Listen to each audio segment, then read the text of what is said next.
به نام خداوند بخشاینده مهربان. سلام دانش آموزان گرامی. درس 29 است از سلسله درس های ترکی برای نوآموزان و رسیدیم در حرف ی.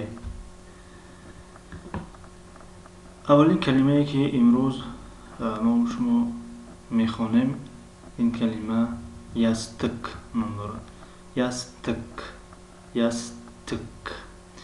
یاستک یعنی بالشت. یلدز یعنی ستاره. یumurta یعنی تخم. yüzük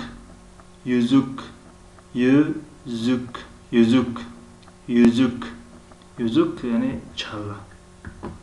و در این پایان طرز خواندن کلمه ها با حرف های کلیدی نوشته شدن. یاستک، یلدز، یumurta، yüzük، انگشترین، حلقه، چله. این بود درس 29. تا درس های نوبتی. خدا حافظ.